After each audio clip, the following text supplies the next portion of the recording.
أعوذ بالله من الشيطان الرجيم. بسم الله الرحمن الرحيم. قد سمع الله قول التي تجادلك في زوجها وتشتكي إلى الله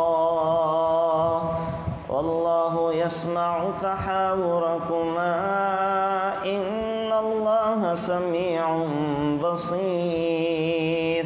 الذين يظاهرون منكم من نسائهم ما هن أمهاتهم إن أمهاتهم إلا اللائي ولدنهم وإنهم ليقولون منكرا من القول وزورا وإن الله لعفو غفور. والذين يظاهرون من نسائهم ثم يعودون لما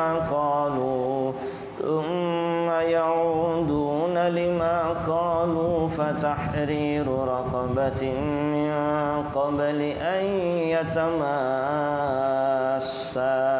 ذلكم توعظون به والله بما تعملون خبير. فمن لم يجد فصيام شهرين متتابعين من قبل أن يتماسا ومن لم يستطع فإطعام 60 مسكينا ذلك لتؤمنوا بالله ورسوله وتلك حدود الله وللكافرين عذاب أليم. صدق الله العظيم. بسم اللہ الرحمن الرحیم. 28واں پارہ ہے. 28ویں پارے میں اللہ تعالیٰ نے بہت ساری صورتیں اور بہت سارے ہمارے شریعت سے متعلق احکامات کو ذکر کیا ہے، جن میں جو معاشرتی احکام ہیں، ایک معاشرے کے اندر سدھار کیسے آ سکتا ہے، اللہ تعالیٰ نے بہت سے ایسے احکامات کو ذکر کیا ہے. ہم انشاءاللہ اختصار کے ساتھ ان ساری چیزوں کو اور جو اہم چیزیں ہیں انہیں قدر تفصیل کے ساتھ پڑھیں گے.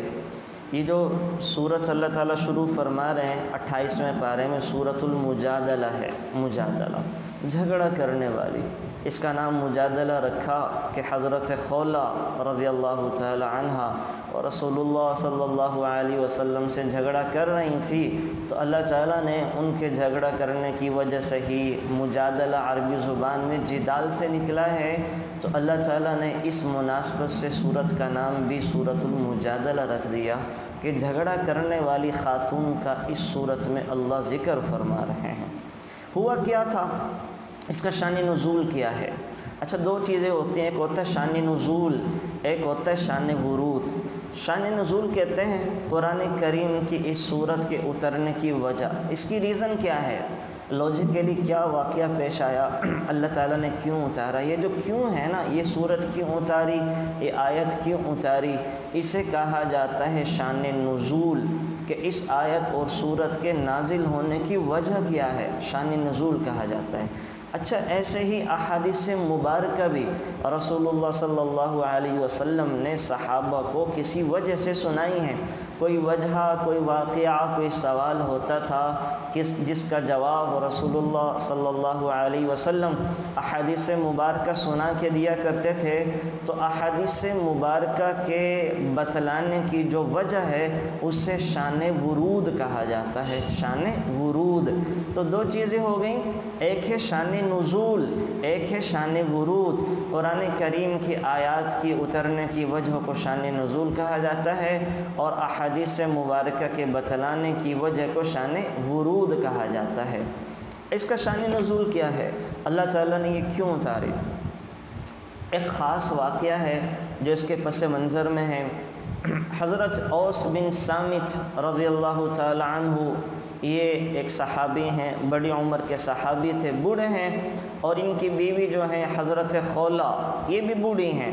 تو حضرت صامت نے اپنی بیوی سے کہہ دیا انتی علیہ کا ظہر امی، کہ تو مجھ پر میری ماں کی طرح حرام ہے۔ اور یہ جو لفظ تھا زمانہ جاہلیت میں طلاق کے برابر ہوتا تھا، یہ طلاق کی طرح کا لفظ تھا کہ جیسے طلاق دینے سے عورت حرام ہو جاتی ہے، اسی طرح سے یہ لفظ بولنے سے بھی اس زمانے میں عورت وہ ہمیشہ ہمیشہ کے لیے حرام سمجھی جاتی تھی۔ تو ان بوڑھے صحابی نے اپنی بوڑھی بیوی سے کہہ دیا کہ تو مجھ پہ میری ماں کی طرح انت علیہ کا ظہر امی۔ اب یہ زمانہ جاہلیت کا واقعہ، زمانہ جاہلیت سے کیا مراد ہے کہ زمانہ جاہلیت میں اس کو طلاق سمجھا جاتا تھا، یعنی رسول اللہ صلی اللہ علیہ وسلم کی آمد سے پہلے کے جو احکامات ہیں ہم انہیں زمانہ جاہلیت کا زمانہ کہا جاتا ہے، کہ اس زمانے کے اندر شریعت کوئی نہیں تھی اور لوگ جاہلوں کی طرح زندگی گزارتے تھے۔ تو اس زمانے کے معاملات کو، ان احکامات کو زمانہ جاہلیت کے احکام اور معاملات کہا جاتا ہے۔ تو زمانہ جاہلیت میں اس سے ہمیشہ ہمیشہ کے لیے طلاق سمجھی جاتی تھی۔ اب یہ حضرت خولہ جب یہ واقعہ پیش آیا تو رسول اللہ صلی اللہ علیہ وسلم کی خدمت اقدس میں حاضر ہوئی ہیں، اور اس وقت تک اس زہار سے متعلق کوئی احکامات نہیں تھے۔ تو آپ علیہ السلام کو جب یہ بتایا کہ میرے بوڑھے خاوند نے مجھے بڑھاپے میں طلاق دے دی ہے، تو آپ اس بارے میں کیا فرماتے ہیں؟ تو حضور نے فرمایا ما اراک الا قد حرمت علیہ، میری رائے میں تو تم اپنے خاوند پر حرام ہو گئی ہو۔ وہ یہ سن کر واویلا کرنے لگی، شور شرابہ کیا رسول اللہ، میری جوانی ساری شور کی خدمت میں گزر گئی، اب بڑھاپے میں انہوں نے مجھ سے یہ کیا معاملہ کیا ہے، میں کہاں جاؤں گی، میرا اور میرے بچوں کا گزارا کیسے ہوگا؟ اور ایک روایت میں کہ حضرت خولہ نے کہا ما ذکر طلاقا، یا رسول اللہ انہوں نے طلاق کا تو نام نہیں لیا ہے نا، تو پھر طلاق کیسے ہو گئی؟ اور ایک روایت میں ہے انہوں نے کہا اللہم انی اشکو الیک، اے اللہ میں اپنی فریاد تجھ سے ذکر کرتی ہوں، یہ تو میرے نبی بھی مجھ سے کہہ رہے ہیں کہ طلاق اور جدائی ہو گئی ہے، یا اللہ میں اپنی شکایت تجھ سے ذکر کرتی ہوں۔ تو اب یہ سب کچھ چل رہا تھا کہ جبرائیل علیہ السلام یہ آیت لے کر آ گئے قد سمع اللہ قول التي تجادلك في زوجها وتشتكي الى الله والله يسمع تحاوركما ان الله سميع بصير، کہ اللہ تعالیٰ نے خولہ کی فریاد 7 آسمانوں سے بھی سن لی، اللہ تعالیٰ نے سن لی اس عورت کی پکار کو، فریاد کو، جو رسول اللہ صلی اللہ علیہ وسلم کے ساتھ اپنے معاملہ کے بارے میں جھگڑا کر رہی تھی، اللہ نے اس عورت کی فریاد کو سن لیا۔ تو یہ اصل وجہ بنی تھی۔ اور یہ جو حضرت خولہ تھی نا، پھر صحابہ ان کا بڑا احترام کرتے تھے، انہیں بڑی عزت دیا کرتے تھے، انہیں بڑے وقار سے رکھا کرتے تھے۔ ایک روز حضرت عمر فاروق رضی اللہ تعالی عنہ مجمع کے ساتھ چلے جا رہے تھے، اب رسول اللہ دنیا سے پردہ فرما چکے ہیں، ابوبکر صدیق بھی دنیا سے چلے گئے ہیں، حضرت عمر کا زمانہ خلافت ہے، بہت سارے لوگوں کے ساتھ کہیں جا رہے تھے، تو یہ خولہ سامنے آ کر کھڑی ہو گئی اور کہنے لگی میں عمر آپ سے کچھ کہنا چاہتی ہوں۔ تو حضرت عمر نے راستہ میں ٹھہر کر ان کی بات کو سنا۔ بعض لوگوں نے کہا کہ اے مسلمانوں کے خلیفہ، آپ نے اس بڑھیا کی خاطر اتنے بڑے مجمع کو روکے رکھا؟ تو حضرت عمر نے فرمایا جانتے ہو یہ کون ہے؟ یہ وہ عورت ہے جس کی بات اللہ تعالیٰ نے 7 آسمانوں کے اوپر سنی، میں کون تھا کہ اس کی بات کو ٹال دیتا؟ واللہ اگر یہ خود ہی رخصت نہ ہو جاتی تو میں رات تک اس کے ساتھ یہیں پہ کھڑا رہتا، میں رات تک اس کے ساتھ یہیں پہ کھڑا رہتا اگر یہ خود نہ جاتی۔ تو جن جن عورتوں کے بارے میں، مردوں کے بارے میں اللہ تعالیٰ نے قرآن کریم میں آیات اور احکام اتارے ہیں، تو صحابہ کرام ان کا بڑا مقام و مرتبہ، ان کے مقام و مرتبہ کا لحاظ رکھا کرتے تھے، انہیں بڑی عزت دیا کرتے تھے اور ان کی ہاں بڑی قدر و قیمت تھی۔ تو بہرحال یہ واقعہ پیش آیا یہاں پہ، اور زہار اس کو کہا جاتا ہے، زہار عربی زبان میں، کہ کوئی مرد اپنی بیوی کو کسی ایسے عضو کے ساتھ تشبیہ دے کہ جس عضو کا دیکھنا مرد کے لیے محرم کا وہ حلال نہ ہو، تو اس کو عربی زبان میں زہار کہا جاتا ہے۔ اب زہار اگر کوئی مرد اپنی بیوی سے کہہ دے کہ تو مجھ پہ میری ماں کی طرح ہے اور میری بہن کی طرح حرام ہے، تو اس طرح کے الفاظ سے اس میں کافی ساری تفصیل ہے، بہرحال وہ موقع یہاں ذکر کرنے کا نہیں ہے، تو وہ یہ ایک قسم پڑ جاتی ہے، قسم۔ تو پہلے زمانے میں تو اس سے طلاق ہو جاتی تھی، لیکن اسلام نے آ کے بتایا کہ اس سے طلاق تو نہیں ہوتی، البتہ اس سے کفارہ دینا پڑتا ہے۔ اگر کسی مرد نے ان الفاظ کا استعمال کر لیا اور پھر مرد اور بیوی دونوں نباہ کرنا چاہتے ہیں تو مرد کے ذمہ ہے کہ اپنے ان الفاظ کا کفارہ ادا کرے، کفارہ ادا کرے۔ وہ کفارہ کیا ہے؟ اللہ تعالیٰ ذکر فرما رہے فتحریر رقبۃ مؤمنہ، کہ ایک کسی غلام یا لونڈی کو آزاد کرے گا۔ اگر یہ نہیں کر سکتا تو 2 مہینے کے لگاتار روزے رکھے گا۔ اگر مرد یہ بھی نہیں کرتا تو 60 مسکینوں کو 2 وقت کا پیٹ بھر کے کھانا کھلائے گا۔ اب یہاں پہ یہ حضرت جو صامت تھے، حضرت اوس بن صامت، یہ غریب صحابی تھے۔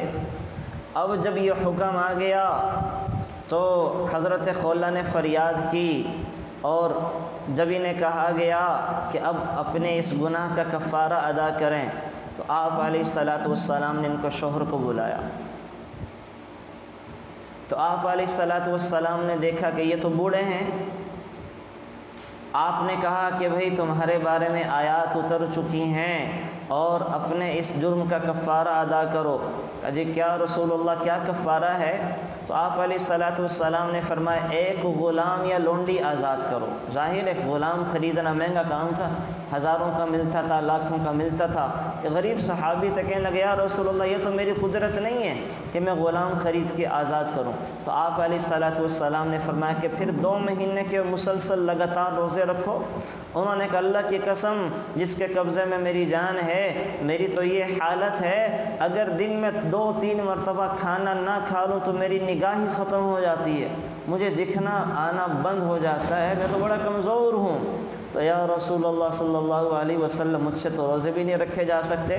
پھر حضور نے فرمایا کہ 60 مسکینوں کو کھانا کھلاؤ، 60 مسکینوں کو کھانا کھلاؤ۔ تو انہوں نے کہا یا رسول اللہ میری تو یہ بھی قدرت نہیں ہے، میری تو یہ حال ہے کہ لوگ میری ہی مدد کرتے ہیں۔ تو آپ علیہ الصلاۃ والسلام نے صحابہ سے کہا کہ ان کے لیے کچھ جمع کر دو۔ تو سارے صحابہ نے ان کے لیے یہ 60 مسکینوں کے کھانے کے بقدر کھانا جمع کیا اور پھر 60 مسکینوں کو دے دیا گیا۔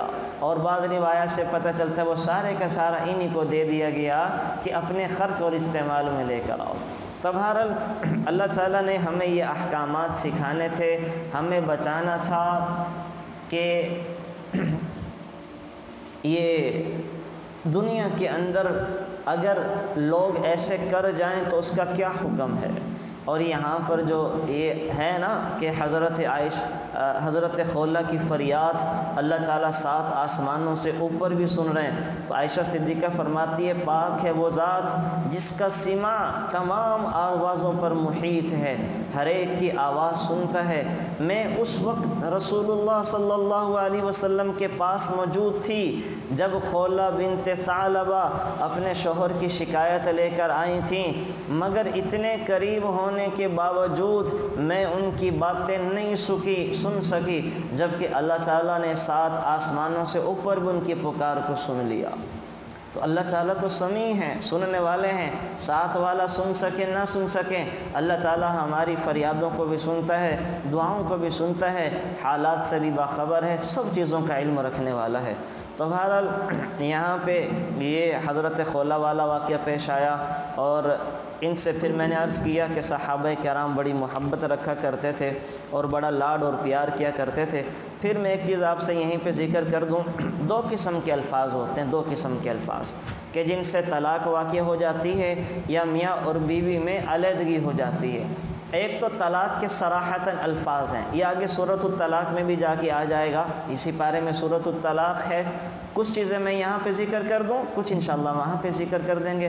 تو دو قسم کے الفاظ ہیں جن سے میاں اور بیوی میں علیحدگی ہو جاتی ہے، میاں اور بیوی میں جدائی ہو جاتی ہے۔ ایک تو طلاق کے الفاظ ہیں، طلاق کے، دوسرے کچھ کنائی الفاظ ہیں۔ ان طلاق کے الفاظ کو کہا جاتا ہے کہ جو صراحتاً جن سے طلاق ہو جاتی ہے۔ تو طلاق کا جو لفظ ہے، خاوند نیت کرے نہ کرے میاں بیوی میں علیحدگی ہو جاتی ہے۔ خدا نہ خواستہ کسی خاوند نے اپنی بیوی سے کہہ دیا کہ جا میں نے تجھے طلاق دی، اب خاوند کی نیت تھی نہیں تھی، بہر صورت دونوں میں طلاق اور جدائی ہو جائے گی۔ یہاں تک بیوی کو پتہ بھی نہیں تھا کہ میرے خاوند نے مجھے طلاق دے دی ہے، میسیج کیا بیوی کو نہیں پہنچ سکا، پیغام بھیجا بیوی کو نہیں پتہ چل سکا، تو شرعی اعتبار سے دونوں میں طلاق ہو چکی ہے۔ اب خاوند کے ذمے وہ ایماناً اور شرعاً اس کے ذمے ہے کہ اپنی بیوی سے علیحدہ ہو جائے، اگر تو خدا نہ خواستہ 3 طلاقیں دے چکا ہے۔ تو بہرحال طلاق کے الفاظ آپ علیہ الصلاۃ والسلام نے فرمایا ثلاث جدہن جد وہزلہن جد، 3 چیزیں ایسی ہیں کہ بہر صورت واقع ہو جاتی ہیں، ان میں نیت کرنے کی بھی ضرورت نہیں ہے۔ پھر حضور نے فرمایا طلاق والعتاق والنکاح، طلاق بغیر نیت کے واقع ہو جاتی، انسان نیت کرے نہ کرے، سنجیدگی میں دے، مزاح میں دے، لڑائی جھگڑے میں دے، کسی کے پریشر میں آ کے دے، بہر صورت طلاق واقع ہو جائے گی۔ اسی طریقے سے نکاح جو ہے، یہ بھی اگر 2 عاقل بالغ نکاح کر لیں، یہ بھی مزاح میں کریں، سنجیدگی میں کریں، یہ بھی نکاح گواہوں کا ہونا ضروری ہے، نکاح واقع ہو جائے گا۔ اسی طرح سے غلاموں کا آزاد کرنا، اگر کسی کا غلام تھا اب تو ہوتے نہیں ہے، تو غلام کو بھی انسان مزاح میں کہے، سنجیدگی میں کہے، غلام آزاد ہو جاتا تھا۔ تو یہ 3 کام ایسے ہیں جو ہر صورت ہو جاتے ہیں۔ ہاں یہاں تک کہ اگر کسی نے خدا نہ خواستہ نشہ کیا ہو، نشے کی حالت میں طلاق دے تو تب بھی طلاق واقع ہو جاتی ہے۔ ہاں کوئی آدمی دیوانہ ہے، مجنون ہے، سائیکی ہو گیا، ڈاکٹروں نے کہا یہ ذہنی مریض ہے اور بیچارہ ذہنی معذور ہے، تو ذہنی معذور کی طلاق واقع نہیں ہوتی۔ میرے پاس ایک خاتون آئی، اس کا میاں ذہنی معذور تھا لیکن ہے اربہ پتی، کروڑوں میں نہیں اربہ پتی۔ اب اس لڑکے کے گھر والوں نے زبردستی اس عورت کو گھر سے نکال دیا کہ کہیں بیٹے کی جائیداد اس کے پاس نہ چلی جائے۔ اب وہ بیچاری فتویٰ لے کے یہاں پہ آ گئی، لیکن ظاہر ہے پیسے کے مقابلے میں فتوے کی کون سنتا ہے۔ فتویٰ جب ان کے گھر گیا کہ یہ تو طلاق ہو ہی نہیں سکتی، ذہنی معذور ہے، یہ جب تک نہ کہہ بھی دے تو طلاق نہیں ہوگی۔ تو گھر والے کہہ رہے ہیں کہ بس ہمیں کچھ نہیں پتہ، ہم نے اس لڑکی کو گھر میں نہیں رکھنا۔ وجہ کیا تھی؟ وجہ جائیداد تھی۔ تو ذہنی معذور کی طلاق واقع نہیں ہوتی۔ خدا نہ خواستہ گھر میں کوئی مرد نفسیاتی مریض بن جائے، ایسا ذہنی مریض کہ اس کو پتہ نہ چل رہا ہو کہ صحیح کیا ہے غلط کیا ہے، وہ تمیز ہی کھو جائے، تو اگر وہ اس حالت میں خدا نہ خواستہ طلاق دے دے تو اس کی کہی ہوئی طلاق وہ واقع نہیں ہوگی۔ ایک بات یہاں پہ یہ ہے، ہاں البتہ نشے کی حالت میں طلاق واقع ہو جاتی ہے، نشے کی حالت میں۔ اچھا اسی طریقے سے اگر ایک طلاق مرد دے دے، ایک طلاق، تو ایک طلاق کے بعد وہ 3 پیریڈز تک وہ شریعت نے اختیار دیا ہے۔ اگر 3 پیریڈز کے اندر مرد بیوی سے کہہ دے کہ میں نے رجوع کر لیا، وہ قولاً کہہ دے یا عملاً رجوع کر لے، تو وہ طلاق ایک واقع ہو جاتی ہے، رجوع بھی ہو جاتا ہے۔ البتہ اب خاوند کو 2 طلاقوں کا حق باقی ہے، وہ 1 طلاق کا حق کھو چکا ہے۔ اسی طریقے سے اگر کسی مرد نے خدا نہ خواستہ وہ 2 دفعہ کہہ دیا، تو اس میں بھی یہی ہے کہ 3 پیریڈز تک وہ مرد کو اجازت ہے کہ وہ رجوع کر لے۔ اگر تو اس میں رجوع کر لے تو ٹھیک ہے، وہ اسی کی بیوی ہے، اور اگر یہ 3 پیریڈز گزر گئے تو اس کے بعد دونوں میں جدائی ہو جائے گی۔ البتہ یہاں پہ تجدید نکاح کیا جا سکتا ہے۔ 3 مہینے گزرنے کے بعد تجدید نکاح، یعنی نکاح کو رینیو کروانا پڑے گا۔ گھر کے دو مرد بیٹھ جائیں اور آپس میں میاں بیوی سامنے کوئی ان کا نکاح کو تجدید کروا دے تو دونوں کے اندر پھر جو ہے وہ صلح ہو جائے گی، دونوں پھر میاں بیوی کی حیثیت اختیار کر جائیں گے۔ البتہ یہاں پہ بھی وہ دو طلاقوں کا حق کھو چکا ہے، ایک طلاق کا حق صرف مرد کے پاس باقی رہے گا۔ اور اگر خدا نخواستہ کوئی آدمی 3 طلاقیں دے دیں، وہ ایک ہی وقت میں دے دے یا الگ الگ مجلسوں میں دے دیں، ایک وقت غصے میں دے، ظاہر طلاقیں تو غصے میں ہی ہوتی ہیں، پلیٹ میں رکھ کے تو پیار سے طلاق آج تک کسی نے نہیں دی کہ کوئی جو ہے گفٹ پیک کر کے دے کہ بیوی تجھے طلاق ہے، تو وہ تو یونین کونسل کے تھرو جو بھیجی جاتی ہے وہ تو ایک فارمیلٹیز ہوتی ہیں۔ بہرحال اگر کوئی 3 طلاقیں اکٹھی دے، ایک ایک کر کے دے، تو بہر صورت طلاق واقع ہو جاتی ہے۔ اور یاد رکھیں 3 طلاقوں کا مسئلہ یہ ایک ایسا مسئلہ اب ہے کہ جو اجماعی مسئلہ تھا، حضرت عمر کے زمانے میں اجماع ہو گیا کہ 3 طلاقیں ایک مجلس کی 3 ہی ہوتی ہیں، اور 13 صدیوں تک اس مسئلے پر امت کا اجماع رہا۔ جتنے ائمہ ہیں، امام مالک ہیں، امام اعظم ابو حنیفہ ہیں، اور امام شافعی ہیں، امام احمد بن حنبل ہیں، سب کے ہاں 3 طلاقیں 3 ہیں، کسی کے ہاں 3 طلاقیں 1 نہیں ہیں۔ یہ سوائے ہمارے اہل حدیث حضرات اصل میں تو اہل حدیث ہم ہی، اللہ کا شکر ہے، حدیث کو تو فالو ہم کرتے ہیں۔ یہ ہمارے غیر مقلدین حضرات کے یہ تقلید کو برا بھلا کہتے ہیں، مانتے نہیں ہیں، یہ کہتے ہیں کہ ہم نے تو خود قرآن سے ہدایت لینی ہے، احادیث مبارکہ سے ہدایت لینی ہے۔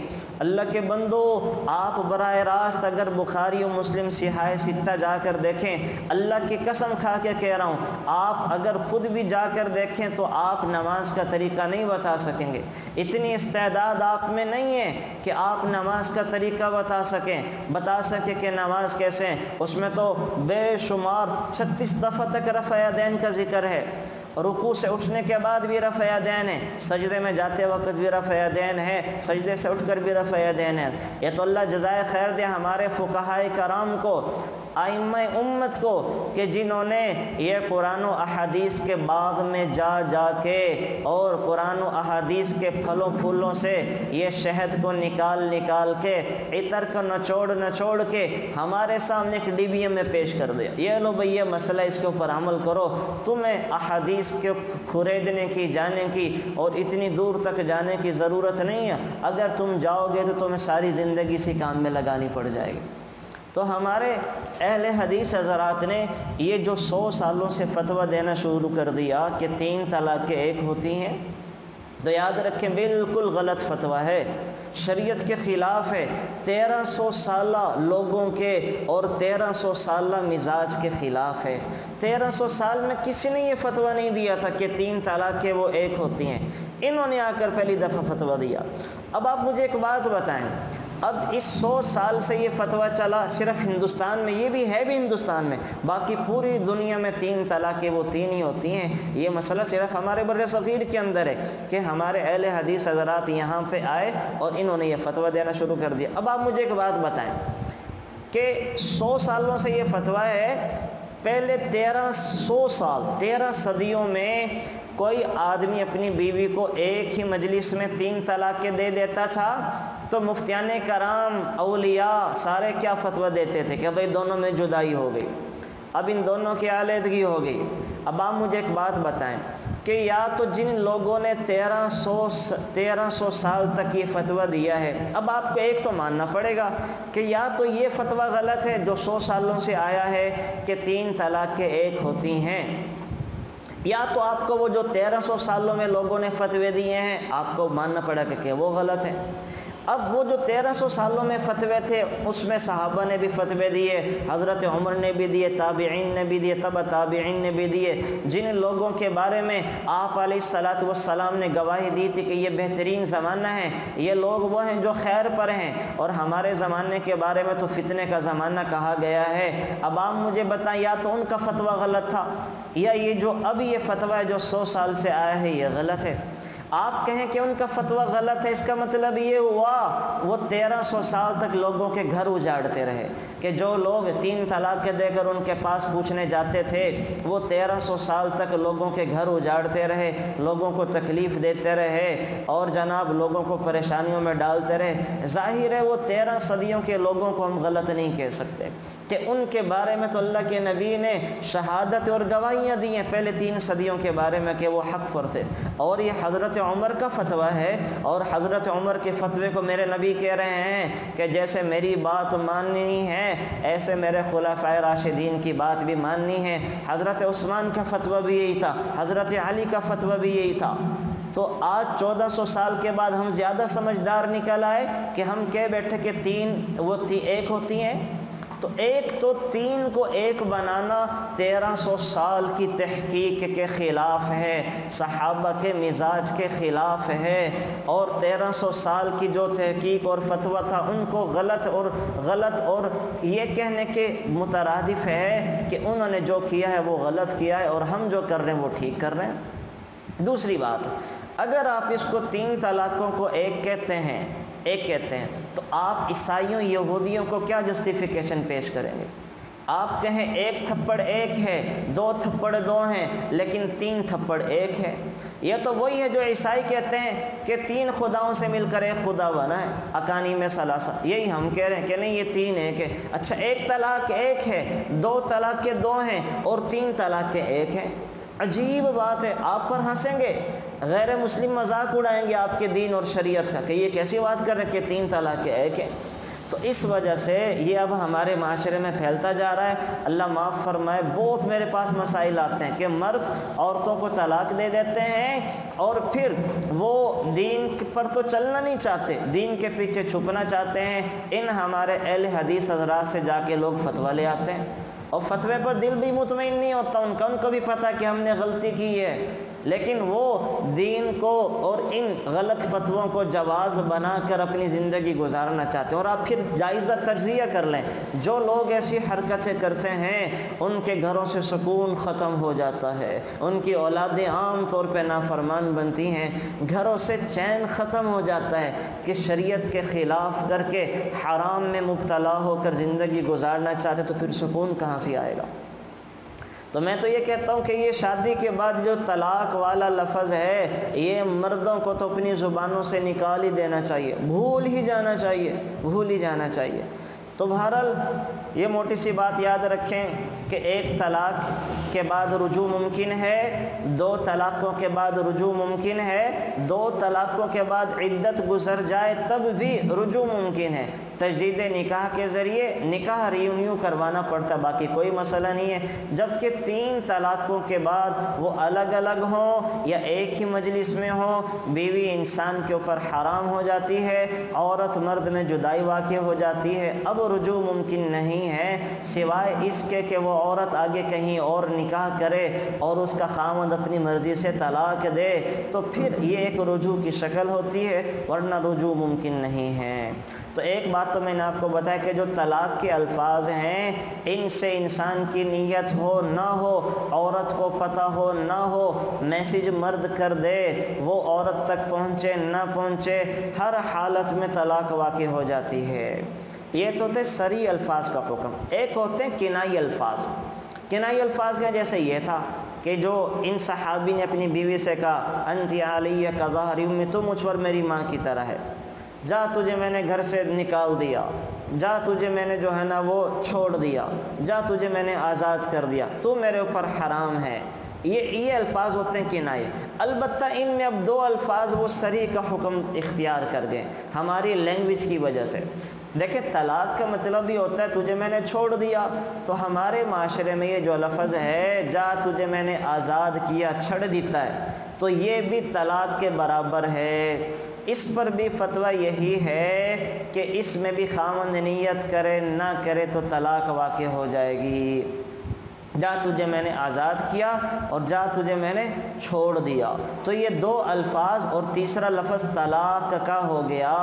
ان میں بھی علماء اب یہ فرماتے ہیں کہ ان میں بھی جا تجھے میں نے آزاد کیا، جا تجھے میں نے چھوڑ دیا، نیت کرے نہ کرے طلاق واقع ہو جائے گی۔ البتہ ان الفاظ کے علاوہ کوئی لفظ جو طلاق کے علاوہ ہے، وہ میاں بیوی میں جھگڑا ہو رہا ہو، لڑائی کی باتیں خدا نخواستہ سپریشن کی باتیں چل رہی ہوں، وہاں پر اگر خاوند طلاق کا لفظ استعمال نہ کرے، کنائی لفظ استعمال کرے، لیکن نیت اس کی طلاق کی ہو، تو پھر طلاق واقع ہو جاتی ہے۔ تو کنائی الفاظ میں وہ نیت کرنا یہ طلاق کے واقع ہونے کے لیے ضروری ہوتا ہے۔ تو بہرحال یہ اہم کچھ طلاق کے متعلق چیزیں تھیں، وہ میں نے آپ سے ذکر کر دی۔ آگے چل کر اللہ تعالیٰ سورہ مجادلہ میں الم تر الی الذین نہوا عن النجوى، یہ سرگوشی اور مشوروں کے متعلق ذکر کر رہے ہیں کہ جب دو لوگ ہوں تو انہیں چاہیے کہ آپس میں سرگوشیاں نہ کریں۔ تین لوگ بیٹھے ہوں تو دو کو چاہیے کہ آپس میں سرگوشیاں، کانا پھنسی نہ کریں، کان میں باتیں نہ کریں۔ کیوں؟ کہ تیسرے کو یہ لگے گا کہ یہ میرے بارے میں بات کر رہا ہے، میرے بارے میں۔ ہاں کوئی دین کی بات ہے، کوئی مشورے کی بات ہے، تو جب تین لوگ ہوں تو کانا پھنسے کی اجازت ہے، ورنہ تین لوگ ہوں تو دو کے لیے ممانعت ہے کہ آپس میں سرگوشی کریں، کہ تیسرے کی دل شکنی ہوگی اور اس کے ذہن کے اندر یہ بات جائے گی یہ میرے بارے میں تو بات نہیں کر رہے۔ اگر کوئی ایسی بات ہوتی تو وہ میرے سامنے کر لیتے۔ ہاں اگر کرنی پڑے تو اجازت لے لی جائے کہ جناب بھائی جان اور بہن جی، ہم کوئی ضروری بات میں نے ان کو بتانی ہے تو میں ذکر کر لوں، تو اس طرح سے یہ وہ ذکر کر لیا جائے۔ تو یہاں پہ بھی شریعت نے دیکھیں دوسروں کو تکلیف سے بچانے کے لیے کتنا بنیادی حکم بتایا، تاکہ دوسرا تکلیف سے بچ جائے، دوسرا تکلیف میں نہ رہے، تکلیف سے بچ جائے، اور دوسرے کو شک سے بچانا، تو اس کے لیے شریعت احکامات اتار رہی ہے۔ اچھا، اسی طریقے سے پھر یہاں پر ایک حکم یہ بھی ہے، یا ایھا الذین آمنوا اذا تناجیتم فلا تتناجوا بالاثم والعدوان ومعصیۃ الرسول وتناجوا بالبر والتقوی۔ پھر آگے اللہ تعالیٰ یہ کہہ رہے ہیں، یا ایھا الذین آمنوا اذا قیل لکم تفسحوا فی المجالس فافسحوا۔ آداب مجلس ذکر کیے جا رہے ہیں۔ اے ایمان والو، جب تم کہیں پہ بیٹھے ہو اجتماع کی شکل میں، تو تمہیں چاہیے اگر کوئی تیسرا آئے تو اس کے لیے تھوڑا سا کھسک جایا کرو، اس کو جگہ دے دیا کرو، اس کے لیے جگہ خالی کر دیا کرو۔ یہ مجلس کے آداب میں سے وسعت بتائی جا رہی ہے۔ تو یہاں پہ جتنے مجلس کے بارے میں، آداب کے بارے میں قرآن و سنت کے اندر چیزیں آئی ہیں، تو ایک تو یہ پتہ چلا کہ اہل مجلس کو چاہیے کہ اگر بعد میں کوئی آئے مجلس میں شریک ہو تو اس کو جگہ دے دینی چاہیے۔ دوسرے آنے والوں کو بھی چاہیے کہ وہ کسی کو اس کی جگہ سے نہ اٹھائیں، ان کو چاہیے کہ جہاں جگہ ملے وہیں بیٹھ جائیں۔ وہ آ کر یہ فورس نہ کریں کہ میں آگے مجمع میں گھس جاؤں اور جا کر کسی خاص جگہ پر اپنی جگہ بناؤں، بلکہ جہاں جگہ ملے اس کو وہیں بیٹھ جانا چاہیے۔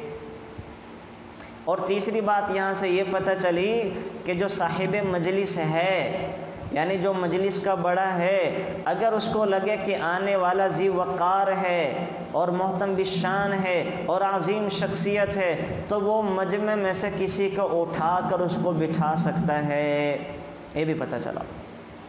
تو بہرحال ان چیزوں کا اہتمام کر لینا چاہیے۔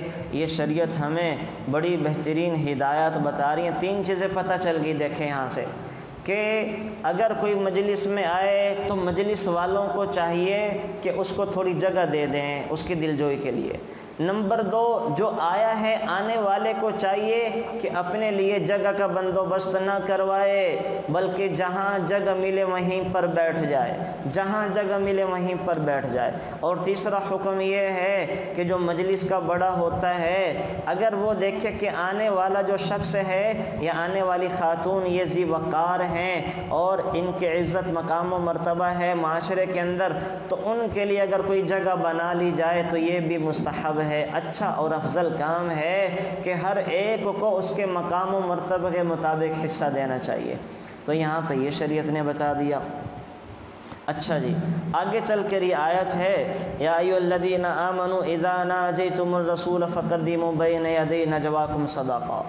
شروع میں حکم ہی آیا تھا کہ آپ علیہ الصلاۃ والسلام کے پاس جب لوگ آتے تھے تو ظاہر حضور مصروف رہا کرتے تھے، تو ہر کوئی آ کر آپ کے کان میں بات کر دیتا، ہر کوئی آ کر آپ کو اپنے اپنے دکھڑے باتیں سنانا چاہتا، اور کچھ منافقین بطور شرارت کے آ کر کانا پھونسی کرتے تھے۔ تو اللہ تعالیٰ نے حکم لگا دیا کہ اگر تم نے میرے نبی سے آ کر کوئی سرگوشی کرنی ہو تو صدقہ دیا کرو، پہلے صدقہ دیا کرو۔ اب منافقین کی تو جان نکل گئی، ان کے لیے تو ایک ایک پیسہ بڑا قیمتی ہوتا تھا، تو منافقین تو پیچھے ہٹ گئے۔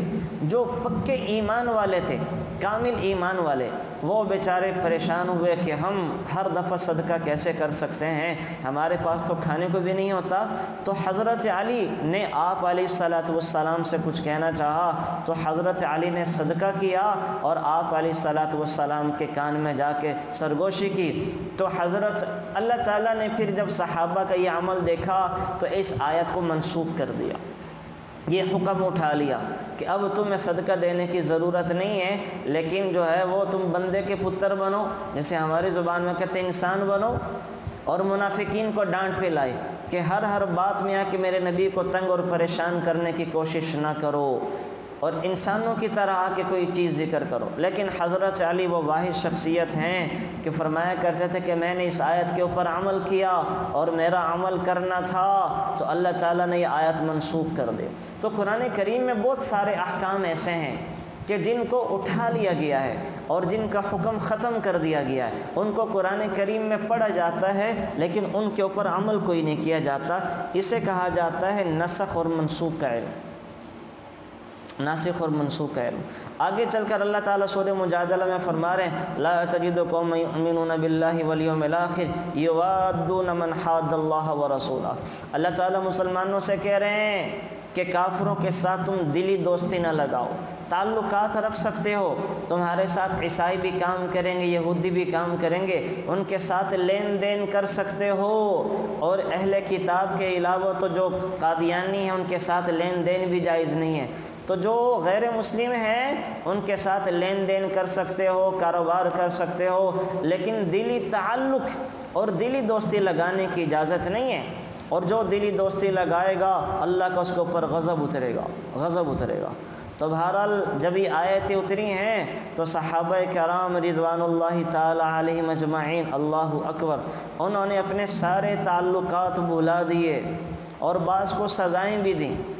عبداللہ بن ابی منافق کے بیٹے، حضرت عبداللہ کے سامنے ان کے منافق باپ نے حضور کی شان میں جب گستاخی کی تو انہوں نے کہا، اجازت طلب کی، یا رسول اللہ میں اپنے باپ کی گردن کاٹ دوں، اپنے باپ کو قتل کر دوں؟ تو آپ علیہ السلام نے منع فرما دیا۔ ابوبکر صدیق کے سامنے ان کے باپ ابو قحافہ نے آپ علیہ السلام کی شان میں کچھ گستاخی کی، تو یہ جو سب سے زیادہ امت کے اوپر رحم ابو بکر، اتنا غصہ آیا کہ زور سے تمانچہ رسید کیا، جس سے ابو قحافہ گر پڑے۔ آپ علیہ السلام کو پتہ چلا تو فرمایا ابو بکر آئندہ ایسا نہ کرنا۔ تو صحابہ کے دل میں تو محبت تھی کہ ہر چیز کی محبت، ہر چیز آپ علیہ السلام کی محبت وہ ہر چیز پر حاوی تھی۔ ابو عبیدہ بن جراح کے والد جراح غزوہ احد میں کفار کے ساتھ مسلمانوں کے مقابلے میں آئے تو میدان جہاد میں وہ بار بار ابو عبیدہ کے سامنے آتے اور یہ سامنے سے ٹل جاتے۔ تو جب انہوں نے مسلسل یہ دیکھا کہ میرا باپ بار بار میرے سامنے آ رہا ہے تو ابو عبیدہ نے اپنے باپ کو قتل کر دیا کہ یہ رسول اللہ کے خلاف آ رہا ہے۔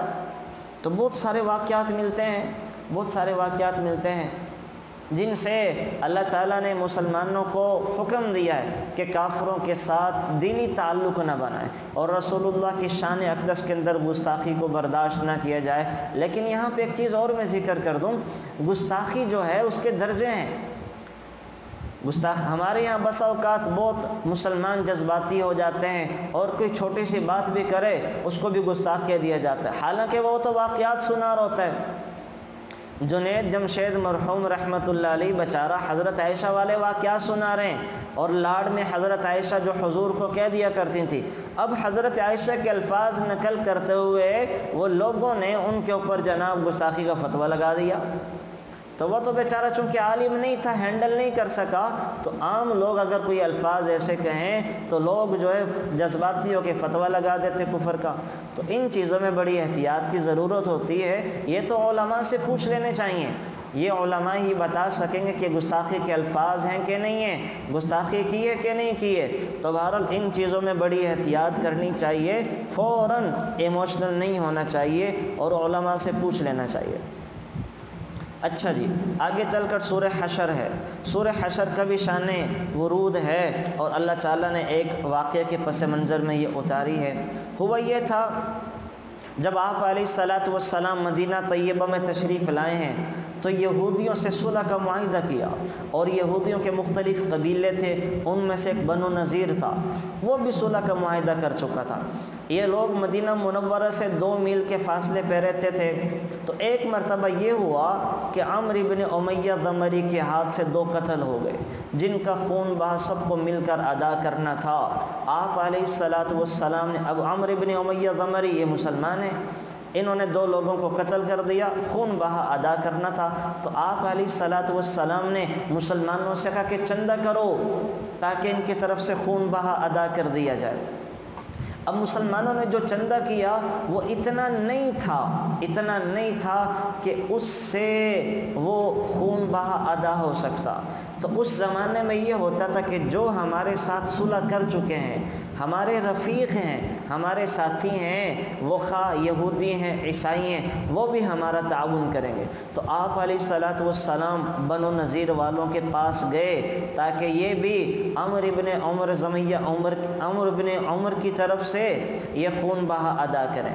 تو جب آپ علیہ السلام ان کے پاس پہنچے ہیں تو انہوں نے کیا کیا، انہوں نے آپ علیہ السلام کو ایک جگہ پر بٹھایا، ایک بڑی سی چٹان کے نیچے، اور اپنے لوگوں سے جا کر کہا کہ بڑا اچھا موقع ہے، آج ہم معاذ اللہ محمد صلی اللہ علیہ وسلم کو قتل کر سکتے ہیں۔ انہیں بٹھاتے ہیں اور اوپر سے کوئی بہت بڑا پہاڑ یا چٹان ان پہ ڈال دیتے ہیں جس کے نیچے آ کر یہ دب جائیں گے۔ تو یہ آپ علیہ السلام کو بٹھا کر یہ کہہ کر گئے، آپ تشریف رکھیں اور ہم آپ کے لیے مال لے کر آتے ہیں۔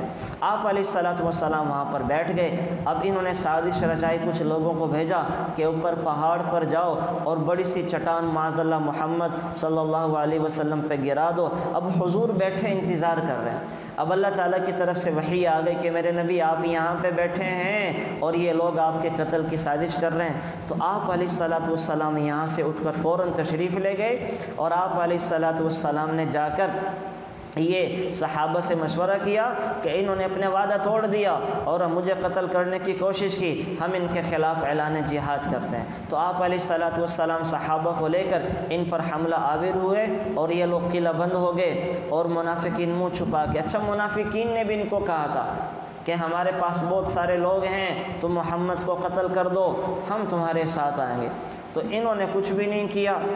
اب ظاہر ہے کہ منافقین تو ان لوگوں کی طرح ہوتے ہیں جو باتیں بناتے ہیں، تھپکیاں دیتے ہیں، لیکن وقت پر ساتھ نہیں آتے۔ یہ تو ویسے سے لوگ ہوتے ہیں جو ہمارے معاشرے میں بھی پائے جاتے ہیں، بڑی بڑی باتیں کرتے ہیں، بڑے بڑے دعوے کرتے ہیں، ہم آپ کے لیے یہ کر دیں گے، وہ کر دیں گے، لیکن وقت پر کوئی بھی ساتھ نہیں آتا، کوئی بھی ساتھ کھڑا نہیں ہوتا۔ تو بہرحال انہوں نے بھی یہ کیا، اور وقت آنے پر یہودیوں کا ساتھ چھوڑ گئے۔ تو آپ علیہ السلام نے ان پر حملہ کیا، ان کے درختوں کو جلوا دیا، کچھ کو کٹوا دیا۔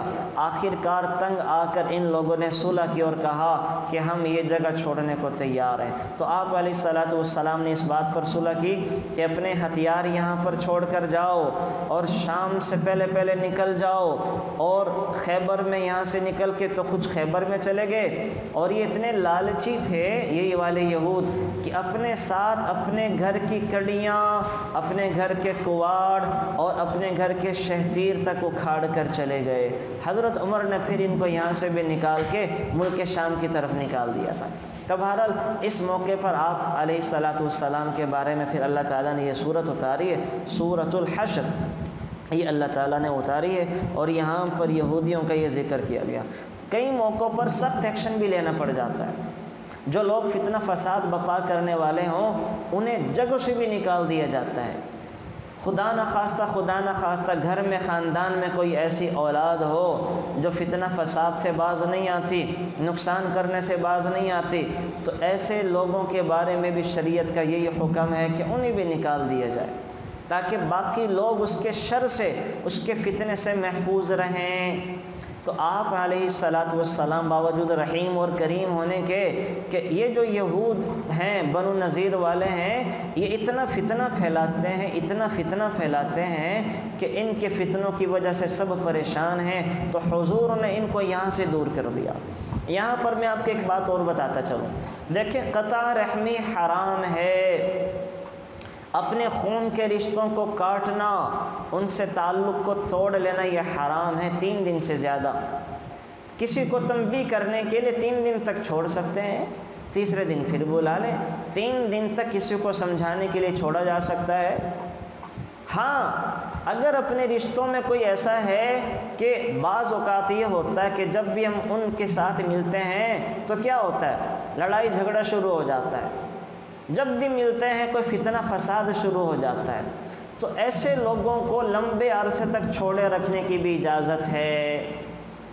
آپ کو پتہ ہے کہ آپ کا یہ کزن ہے، یہ دوست ہے، یا یہ کزن یا یہ بھائی بہن، اللہ معاف فرمائے، اس کی طبیعت ایسی بن چکی ہے کہ جب بھی ان سے ملتے ہیں کوئی خاندان میں لڑائی جھگڑا شروع ہو جاتا ہے، جب بھی ملتے ہیں تو کوئی فساد ہو جاتا ہے۔ تو یاد رکھیں ایسے لوگوں کو سالوں سال بھی چھوڑنے کی اجازت ہے۔ ہاں دل میں ان کے بارے میں کینہ، حسد اور بغض نہ ہو، دل میں ان کے بارے میں نفرت نہ ہو، اور وہ کسی غمی پر بلائیں تو چلے جائیں۔ ہم یہ کرتے ہیں نا کہ اگر ہم تو اپنے دشمنوں کی غمی پہ بھی نہیں جاتے، بلاتے ہیں، فوتگی ہو گئی نہیں جاتے، تو اپنے اگر سگے ہیں، رشتہ دار ہیں، محرم ہیں، تو ان کے ساتھ آپ سالوں سال نہ بولیں، لیکن جب وہ غمی پر بلائیں تو چلے جانا چاہیے، خوشی پر بلائیں تو انسان چلے جائے، زیادہ لمبی گفتگو نہ کرے۔ تو یہ 2 کام کر لے، خوشی غمی میں شرکت کر لے، اور ان کے بلانے پر ضرورت میں ان کے کام آ جائے، دل میں ان کے لیے کینہ بغض نہ رکھے، تو یہ بھی قطع رحمی نہیں ہوگی، اس کی بھی اجازت ہے۔ فتنہ فساد سے بچنے کے لیے کسی کو سالوں سال تک چھوڑ دینا بھی جائز ہے، اس میں شریعت نے گنجائش رکھی ہے، بس یہ مسائل ہمیں علماء سے معلوم کر لینے چاہیے۔ تو بہرحال یہاں پہ یہ ذکر کیا، پھر سورہ حشر میں جا کر اللہ تعالیٰ ایمان والوں کی خوبی بتا رہے ہیں، انصار کی خوبی بتا رہے ہیں، وَيُؤْثِرُونَ عَلَىٰ أَنفُسِهِمْ وَلَوْ كَانَ بِهِمْ خَصَاصَةٌ، کہ یہ انصار ایسے ہیں کہ اپنی ذات پر دوسروں کو ترجیح دیتے ہیں، اگرچہ خود فقر و فاقہ میں ہو، خود نقصان برداشت کر لیتے ہیں، لیکن اوروں کو سکون اور فائدہ پہنچاتے ہیں۔ بے شمار واقعے ہیں، میں آپ کو کچھ واقعے ذکر کر جو احادیث میں آئے ہیں۔ ابو ہریرہ رضی اللہ تعالیٰ عنہ سے روایت ہے کہ ایک انصاری کے گھر رات کو کوئی مہمان آ گیا، یعنی وہ کیسے مسلمان تھے کہ خود تنگی برداشت کرتے، خود نقصان برداشت کرتے، لیکن ایمان والوں کو، اپنے بھائیوں کو، مسلمانوں کو راحت میں رکھا کرتے تھے۔ ایک انصاری کے گھر مہمان آ گئے، ان کے پاس صرف اتنا کھانا تھا کہ یہ خود اور ان کے بچے کھا سکیں۔ بیوی سے کہا کہ بچوں کو تو بہانے سے سلا دو اور چراغ کو بجھا دو، پھر مہمان کے سامنے کھانا رکھ کر ساتھ میں بیٹھ جائیں گے کہ مہمان سمجھے کہ ہم بھی کھا رہے ہیں، مگر ہم صرف ہاتھ ہلائیں گے، کھائیں گے نہیں، تاکہ مہمان تسلی سے کھانا کھا لے۔ اللہ نے آیتیں اتار دی، وَيُؤْثِرُونَ عَلَىٰ أَنفُسِهِمْ وَلَوْ كَانَ بِهِمْ خَصَاصَةٌ، کہ خود بھوک اور تنگی برداشت کرتے ہیں اور مسلمانوں کو، ایمان والوں کو خوش رکھتے ہیں۔ کیا عجیب زندگی تھی ان لوگوں کی، کون بچوں کو بھوکا سلاتا ہے، کون بچوں کو پیاسا سلاتا ہے، کون خود بھوک سے سوتا ہے، اور مہمانوں کو، وہ بھی اجنبی، نہ جان نہ پہچان، ان کو کھلا رہے ہیں، پلا رہے ہیں، اور تدبیر بھی اختیار کر رہے ہیں کہ کہیں ہمارے پیٹ میں نہ جائے، سارے کا سارا ان کے پیٹ میں جائے، اور اس کے لیے کیا کہہ رہے ہیں کہ چراغ بجھا دینا، ہاتھ چلاتے رہنا۔ بیوی سے کہہ رہے ہیں ہاتھ چلانا، میں بھی ہاتھ چلاؤں گا، تم بھی، تاکہ مہمان سمجھے کہ ہم بھی کھا رہے ہیں اور وہ تکلف نہ کرے۔ اللہ اکبر، کیا خوبصورت زندگی تھی ان لوگوں نے پیش کی، اور آپ علیہ الصلاۃ والسلام کی تعلیمات کے بعد صحابہ نے یہ کر کے دکھایا۔ کر کے دکھایا۔ ایک شخص آپ علیہ السلام کی خدمت میں آیا اور کہنے لگا یا رسول اللہ میں بھوک کی وجہ سے پریشان ہوں، آپ نے اپنی بیویوں کے پاس پیغام بھیجا کچھ کھانے کو ہے؟ تو سب گھروں سے خبر آئی کہ سوائے پانی کے کچھ نہیں ہے۔ دوسری کے پاس، تیسری کے پاس بھیجا کچھ ہے؟ تو سب نے کہا کہ کچھ بھی کھانے کو نہیں ہے۔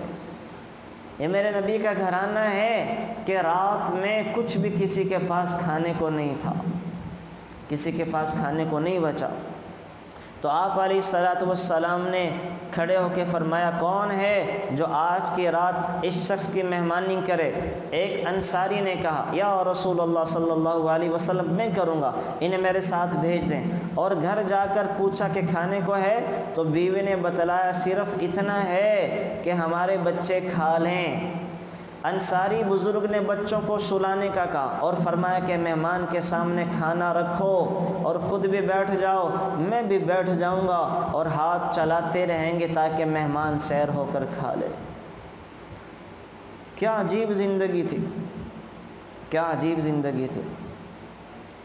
ایک صحابی کو کسی نے ایک بکری کا سری دی، ہدیے میں بکری کی سری دی۔ ان بزرگ کو خیال آیا کہ ہمارا فلانا بھائی اور اس کے اہل عیال زیادہ محتاج ہیں، انہوں نے کئی دنوں سے گوشت نہیں کھایا، سری نہیں کھائی، انہوں نے یہ سری ان کے پاس بھیج دی۔ اس دوسرے بزرگ کے پاس جب پہنچی تو انہوں نے کہا وہ میرے اور بھائی تیسرے زیادہ محتاج ہیں، انہوں نے ان کے پاس بھیج دی۔ تیسرے کو چوتھے کا خیال آیا، چوتھے کو پانچویں کا، پانچویں کو چھٹے کا، چھٹے نے ساتویں کی ہاں بھیج دی، ساتویں نے پھر پہلے کے پاس بھیج دی کہ وہ زیادہ ضرورت مند ہے۔ وہ سری 7 گھروں کا چکر لگا کر پہلے کے پاس پہنچائی۔ اور اللہ معاف فرمائے ہم کیسے، ہم چاہتے ہیں سارا ہم ہی لوٹ کھسوٹ لیں، سارا ہم ہی دبا لیں، سارا ہم ہی کھا لیں۔ کیا عجیب زندگی تھی۔ تو ان لوگوں کی اللہ پھر تعریفیں کر رہے ہیں، قرآن اتار رہے ہیں وَيُؤْثِرُونَ عَلَىٰ أَنفُسِهِمْ وَلَوْ كَانَ بِهِمْ خَصَاصَةٌ وَلَوْ كَانَ بِهِمْ خَصَاصَةٌ۔ عبداللہ بن عمر، حضرت عائشہ سے روایت ہے کہ ایک مسکین نے آ کر سوال کیا کہ کچھ کھانے کو ہے؟ ان کے گھر میں صرف ایک روٹی تھی اور حضرت عائشہ روزے سے بھی تھی۔ اپنی خادمہ سے کہا یہ روٹی اس کو دے دو۔ خادمہ نے کہا اگر دے دی تو شام کو افطار کے لیے کوئی چیز نہیں رہے گی۔ صدیقہ نے فرمایا کہ پھر بھی دے دو۔ خادمہ کہتی ہیں جب شام ہوئی تو ایک ایسے شخص نے جس کی طرف سے ہدیہ دیے کوئی رسم نہ تھی، یعنی جو حضرت عائشہ کو ہدیہ نہیں دیتا تھا، عام طور پہ تو لوگ ہدیہ بھیجا کرتے تھے، لیکن جو نہیں بھیجتا تھا اس نے پوری بھونی ہوئی بکری بھیج دی اور اوپر سے میدے کا خول چڑھا دیا، جیسے ہمارے یہاں بیسن ہوتا ہے، بیسن لگا دیا۔ تو جو پک کر تیار ہوا اس نے بطور ہدیہ کا بھیجا۔ حضرت صدیقہ نے خادمہ کو بلایا اور کہا آؤ یہ تمہاری اس روٹی سے کہیں زیادہ بہتر ہے۔ تو اللہ تعالیٰ دنیا میں بھی نقد انعام عطا فرما دیتے ہیں کہ انسان صدقہ خیرات کرتا ہے، اللہ دنیا میں بھی اس کی بہترین شکلیں عطا فرماتے ہیں۔ تو 2 قسم کے واقعات ہو گئے کہ ایک تو وہ ہوا کہ اللہ تعالیٰ نے دنیا ہی میں بدلہ عطا کر دیا، اور دوسرے وہ واقعات کہ اللہ تعالیٰ پھر کیا کرتے ہیں، اللہ تعالیٰ وہ آخرت میں بدلہ عطا کرتے ہیں، اللہ تعریفیں کرتا ہے، اللہ فرشتوں پر فخر کرواتے ہیں۔ عام طور پہ قربانی کے بعد اللہ آسانیاں کر دیتے ہیں۔ ہم بلوچستان میں تھے، افغانستان کے بارڈر پر، اور ہماری پیدل تشکیل تھی 40 دن، بڑی مشقت والے، بڑے سخت تھے۔ ہم رات کو پانی لاتے، اوپر کوئی یا ہودیوں میں پانی جمع ہوتا، صبح جب فجر میں اٹھتے تو پانی برف بن چکا ہوتا تھا، اسی پانی سے برف کر کے وضو کر کے ہم اپنا سارا دن گزارتے تھے۔ مشقت کے دن تھے۔ تو پیدل تشکیل میں چلتے چلتے پہاڑ سے وہاں کھانا بھی اچھے سے نہیں پکتا، چاول ابال لے صحیح سے کوئی نہیں ابلے، نمک کے چاول بنائے وہ آدھے کچے آدھے پکے، لیکن ایسی جگہوں پر یہ ساری چیزیں بھی بڑی مزیدار لگتی ہیں۔ تو کئی دنوں سے اچھا کھانا کوئی نہیں کھایا تھا، چلتے رہے تو ایک گاڑی والا ڈالا آ گیا، تو اس نے ہمیں دیکھا، اس کو روک لیا اور کہا کہ ہمارے ساتھ بیٹھیں اور چلیں۔ ہم نے کہا نہیں، ہماری تو پیدل تشکیل ہے، ہم نے پیدل چلنا ہے، سواری پر سوار نہیں ہو سکتے۔ تو بھاری بھاری سردیوں کے بستر تھے، کہنے لگا اچھا بستر تو رکھ دیں اور اپنا سامان تو کچن کا رکھ دیں، آپ پیدل آئیں، اور اس پہاڑی کی دوسری طرف ہم لوگ موجود ہیں وہاں پہ آ جائیں۔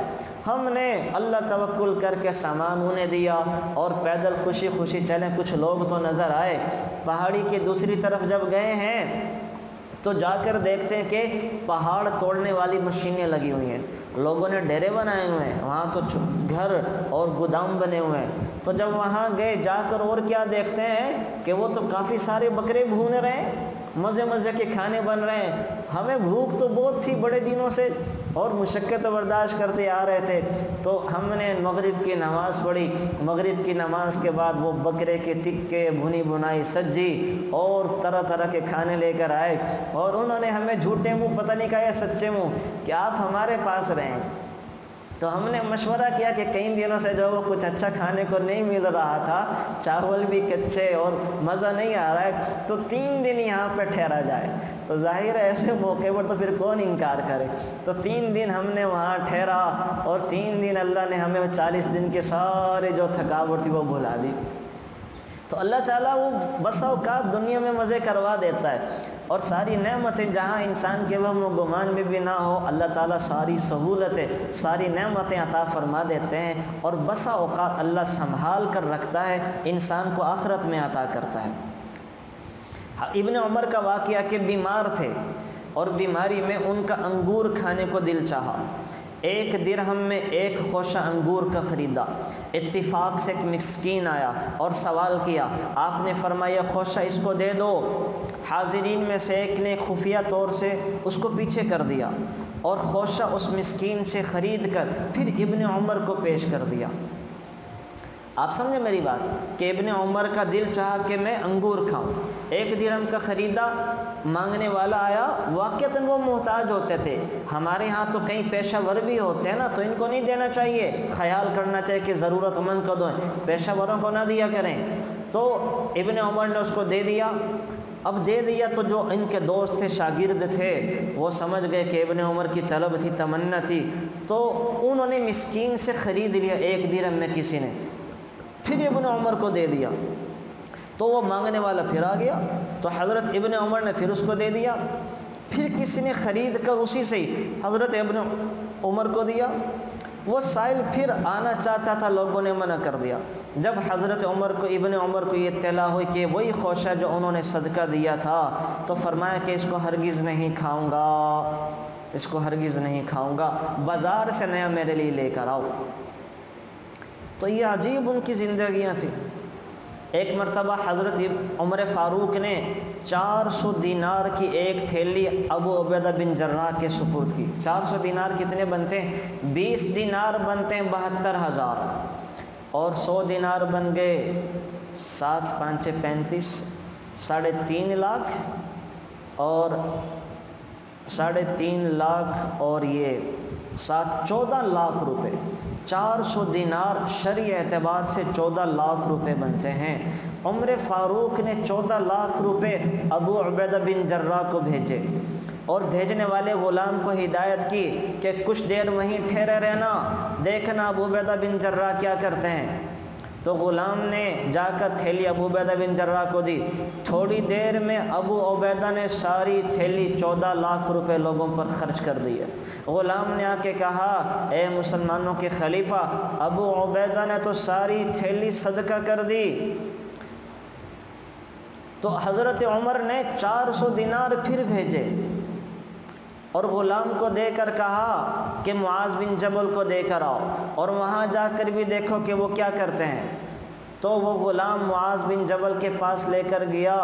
انہوں نے بھی کیا کیا، تھوڑی دیر میں لوگوں کو بلایا اور سارے کا سارا مال اللہ کے راستے میں خرچ کر دیا۔ صرف 2 دینار ان کے پاس باقی رہ گئے تھے، 2 دینار۔ تو عجیب لوگ تھے یہ، اللہ ہی بہتر جانتا ہے کہ عجیب، اپنے پاس رکھنے کی عادت ہی نہیں تھی، اپنے پاس جمع کر کے رکھتے ہی نہیں تھے، عجیب لوگ تھے۔ آپ علیہ الصلوۃ والسلام نے ایسی تربیت کی تھی کہ دنیا ان کی نظروں میں حقیر نظر آنے لگی، جو کچھ تھا آخرت کے لیے جمع کیا کرتے تھے۔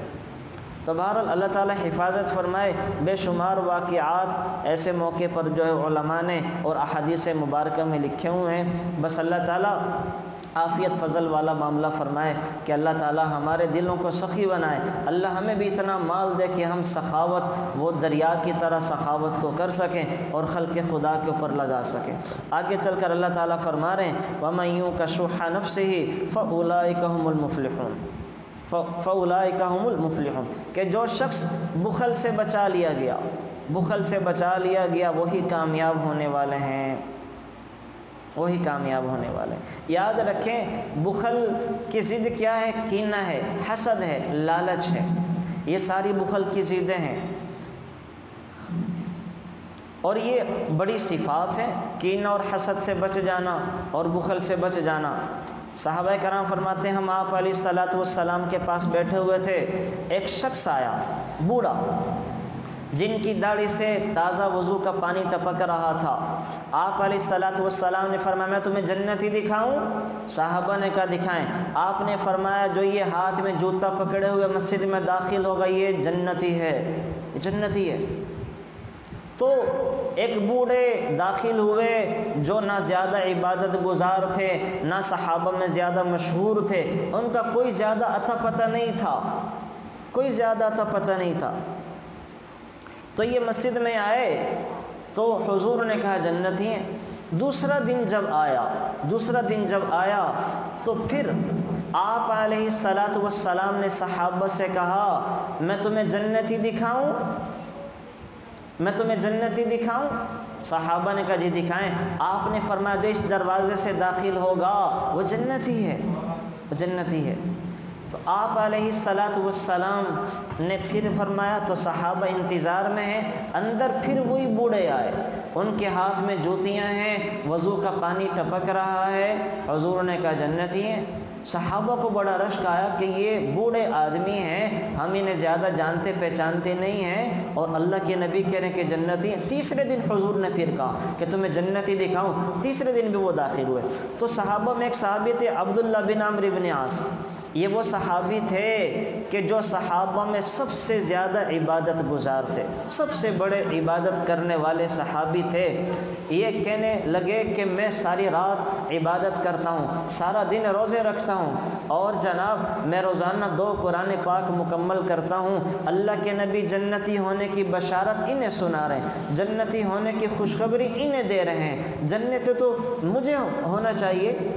تو یہ ان کی ٹوں میں لگ گئے، یہ ان کی ٹوں میں لگ گئے، اور آپ علیہ الصلوۃ والسلام نے ان کو جنتی ہونے کی بشارت دی، ظاہر جنتی تو تھے۔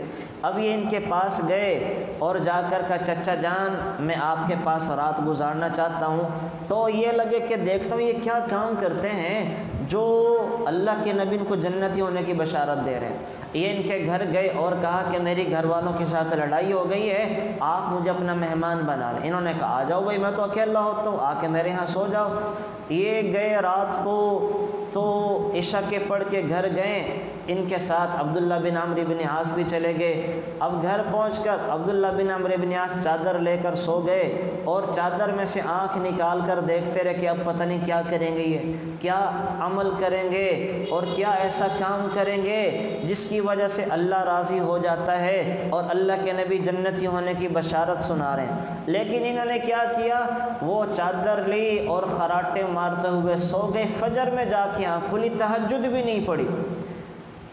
ابن عاص بڑے حیران کہ انہوں نے تو کوئی بھی نہیں کیا، جنتی ہونے کی بشارت کیسے؟ اگلے دن پھر کہا کہ آج نہیں کیا کل کو یہ بڑا کرتب دکھائیں گے۔ پھر عشاء کے بعد گھر گئے تو وہ صحابی چادر لے کے خراٹے مارتے ہوئے سو گئے۔ یہ ساری رات جو ہے نا وہ آنکھیں تھوڑی تھوڑی کھول کے دیکھتے رہے کہ پتہ نہیں کیا کریں گے، پتہ نہیں کیا کریں گے جو اللہ کے نبی جنتی ہونے کی خوشخبری دے رہے ہیں۔ انہوں نے پھر جا کے فجر کی اذان پہ آنکھ کھولی، تہجد بھی نہیں پڑی، عشاء جماعت کے ساتھ فجر جماعت کے ساتھ۔ تیسرے دن بھی یہ کیا۔ تیسرے دن جب یہ کیا تو کہ اٹھے کہ چچا جان اللہ کے نبی نے 3 دن آپ کو جنتی ہونے کی بشارت دی ہے، لیکن میں نے آپ کا کوئی کام ایسا نہیں دیکھا کہ جو الگ سے ہو اور یہاں پر بشارت سنائی جائے۔ تو وہ چچا کہنے لگا میرے بھتیجے میری کوئی عبادت ایسی نہیں ہے جو بہت الگ سے، البتہ ایک خوبی میرے اندر ضرور ہے، میں جب بھی رات کو سوتا ہوں سب کو معاف کر کے سوتا ہوں، میرے دل میں کسی مسلمان کے بارے میں کینہ بغض اور حسد نہیں ہے، میرے دل میں کسی مسلمان کے بارے میں کینہ بغض اور حسد نہیں ہے۔ تو وہ صحابی کہنے لگے ابن عاص ہذا ہوا، ہاں یہ وہ خوبی ہے، یہ وہ تمہاری صفت ہے جس کی وجہ سے اللہ کے نبی تمہیں جنتی ہونے کی بشارت دے رہے ہیں۔ پھر فرمایا کہ یہ ہے بڑا مشکل کام، اپنے دل کو پاک صاف رکھنا، دل میں کسی کے بارے میں کینہ بغض حسد نہ رکھنا، یہ ہے بڑا مشکل کام، لیکن ہے کتنا عظیم کہ آپ علیہ السلام جنتی ہونے کی بشارت اور خوشخبری سنا رہے ہیں، تو اللہ کہہ رہے ہیں وَمَن يُوقَ شُحَّ نَفْسِهِ فَأُولَٰئِكَ هُمُ الْمُفْلِحُونَ، جس کا دل پاک صاف ہو گیا، کینہ بغض حسد سے محفوظ کر لیا گیا، یہی لوگ کامیاب ہونے والے ہیں۔ اچھا آگے چل کر یہ سورہ حشر جہاں ختم ہوتی ہے تو اس کی جو آیات ہیں هو اللہ الذی لا الہ الا ہو، ان آیات کے بڑے فضائل آئے ہیں۔ آپ علیہ السلام نے فرمایا جو شخص صبح کے وقت 3 مرتبہ اعوذ باللہ السمیع العلیم من الشیطان الرجیم اور سورہ حشر کی آیات پڑھ لے، هو اللہ الذی لا الہ الا ہو، یہ آیت پڑھ لے تو اللہ تعالیٰ 70,000 فرشتے مقرر فرما دیتے ہیں جو شام تک اس کے لیے رحمت کی دعا کرتے ہیں، اور جس دن اس نے یہ دعائیں پڑھی ہیں اگر اس کا انتقال ہو گیا تو شہادت کی موت مرے گا، اور جس شخص نے شام کو یہی کلمات پڑھ لیے تو صبح تک اس کے لیے 70,000 فرشتے دعا کرتے ہیں، اور اگر وہ اس رات میں مر گیا تو شہادت کی موت مرے گا۔ کتنا آسان عمل ہے، اور روزانہ 70,000 فرشتوں کی ڈیوٹی ہے جو عبادت میں لگ جائیں، اور اگر اس دن انتقال ہو گیا تو شہادت کی موت مریں گے۔ تو امام ترمذی نے اس کو نقل کیا ہے، یہ صحیح مستند حدیث ہے۔ تو اعوذ باللہ السمیع العلیم من الشیطان الرجیم اور یہ سورہ حشر کی آخری 3 آیات، هو اللہ الذی لا الہ الا ہو عالم الغیب والشہادہ هو الرحمن الرحیم هو اللہ الذی لا الہ الا ہو الملک القدوس السلام المؤمن، یہ جو آخری 3 آیات ہیں۔ تو میں خواتین سے بطور خاص کہوں گا کہ کہاں خواتین کو شہادت کا درجہ نصیب، مردوں کو تو چلے میدان جہاد میں موقع تب تو مردوں کو بھی نہیں ہے، تو مردوں کو بھی چاہیے عورتوں کو بھی چاہیے کہ اس آیت کا روزانہ اہتمام کریں، کہ اس کے اہتمام پر اللہ تعالیٰ شہادت کا وعدہ فرما رہے ہیں کہ اللہ تعالیٰ شہادت کا درجہ عطا فرمائیں گے۔ آگے جا کے سورۃ الممتحنہ ہے، سورۃ الممتحنہ بھی عجیب ہے، اللہ اکبر اللہ اکبر۔ آپ علیہ السلام کے پاس ایک عورت آئی سارہ نامی، گانے بجانے والی تھی، اچھی عورت نہیں تھی، غلط پیشے غلط کاموں سے اس کو سروکار تھا۔ یہ جب آئی ہے آپ علیہ السلام کے پاس مدینہ منورہ تو آ کر کہہ رہی ہے یا محمد صلی اللہ علیہ وسلم اب مجھ پر بڑھاپا آ گیا، پہلے جوانی تھی تو میرا گزر بسر ہو جاتا تھا، آپ مجھے پیسے دیں چندہ کریں۔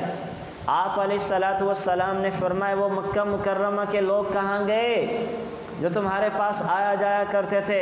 مکہ کے سرداروں کا کیا بنا جن سے تیرا گزر بسر چلتا تھا؟ تو یہ گانے بجانے والی کہنے لگی ان سب کو تو آپ نے بدر میں قتل کر دیا، اب میرا گزر بسر نہیں ہوتا، آپ میرے لیے چندہ کریں۔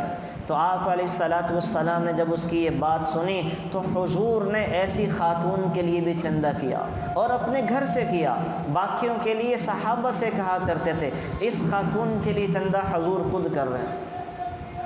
اب جب یہ خاتون جانے لگی تو صحابہ میں ایک صحابی تھے حضرت حاتب بن ابی بلتع، یہ ہمیں بتانے کے لیے حضور واقعہ سنا رہے ہیں۔ ابھی میں بتاؤں گا کہ حضور نے اللہ نے یہ واقعہ کیوں کروایا۔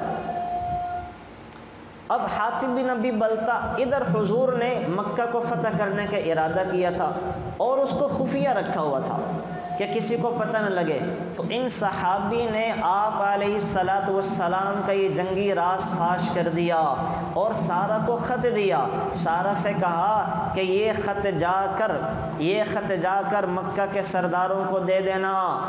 خط کیوں دیا کہ یہ تھے آئے تھے باہر سے ان کے کوئی جان پہچان والے زیادہ نہیں تھے، مکہ مکرمہ میں لوگ تھے، خاندان کے لوگ وہیں رہ گئے، تو انہوں نے خط اس وجہ سے دیا تاکہ میرا مکہ مکرمہ کے لوگوں پر احسان چڑھ جائے، اور وہ جب حضور مکہ فتح کر ہی لیں گے تو مکہ مکرمہ کے لوگ میرے گھر والوں کا خیال کریں، ان کو نقصان نہ پہنچائیں۔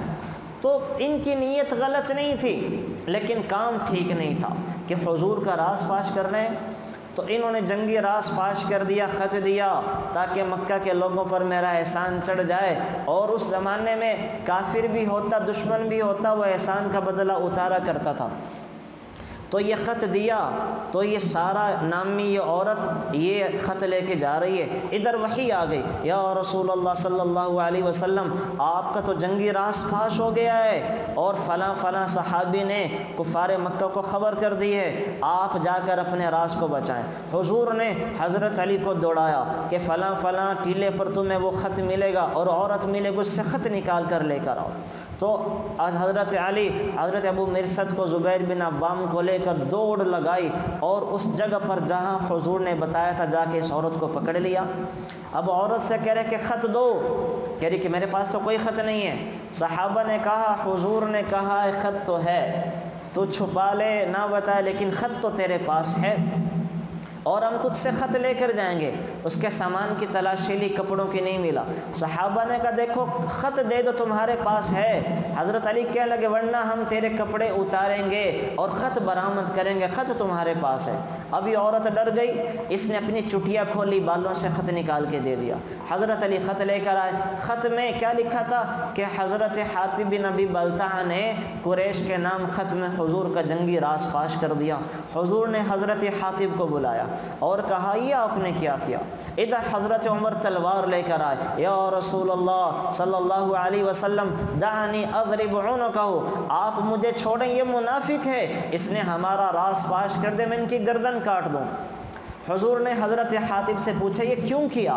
حضرت حاطب نے کہا یا رسول اللہ صلی اللہ علیہ وسلم آپ کے تو لوگ اہل و عیال وہاں مکہ میں نہیں ہیں، اگر مکہ میں کچھ ہوتا ہے صحابہ کے گھر والے محفوظ رہیں گے، میرا سارا خاندان وہاں پر آباد ہے، اگر مکہ کے لوگ تیش میں آ کر کچھ کرتے ہیں تو میں نے ان پر احسان کیا، جنگی راز پاش کے، مجھے پتہ تھا فتح آپ کی ہوگی، اللہ ہمیں فتح یاب کریں گے، تو جنگی راز پاش کر کر یہ مکہ کے لوگوں پر احسان کرنا مقصود تھا تاکہ اس احسان کے بدلے میں یہ میرے گھر والوں کی حفاظت کریں، یہ مقصد تھا۔ تو آپ علیہ السلام نے فرمایا کہ حاطب نے سچ کہا۔ حضرت عمر نے پھر کہا یا رسول اللہ مجھے چھوڑے، میں ان کی گردن کاٹ دوں؟ حضور نے فرمایا کہ نہیں عمر، جانتے ہو یہ بدری ہے، یہ بدری ہے، اس نے غزوہ بدر میں حصہ لیا تھا، اور اللہ تعالیٰ نے بدر والوں کے سارے گناہ معاف کر دیے ہوئے ہیں۔ یہ ہمیں بتانا تھا کہ اگر کسی آدمی کے احسانات نیکیاں زیادہ ہوں، اگر اس سے کوئی گناہ ہو جائے تو اس کی نیکیوں کی وجہ سے اس کے گناہ کو معاف کر دیا کرو۔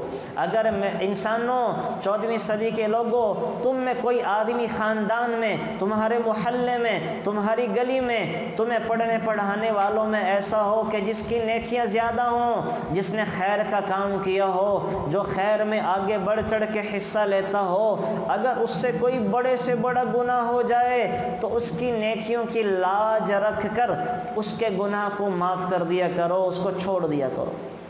یہ ہمیں کہا گیا، اللہ معاف فرمائے۔ ہم کیا کرتے ہیں؟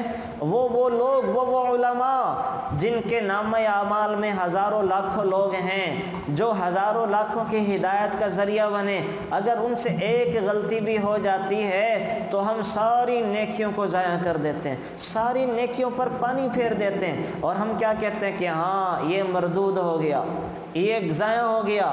نہیں، ضائع نہیں ہو گیا۔ صحابہ کا عمل دیکھیں کیا تھا، اگر کوئی گناہ کر بیٹھتا اس طرح تو ان کی نیکیوں کی وجہ سے گناہ کو چھپا لیا جاتا تھا، اور ہم کیا کرتے ہیں؟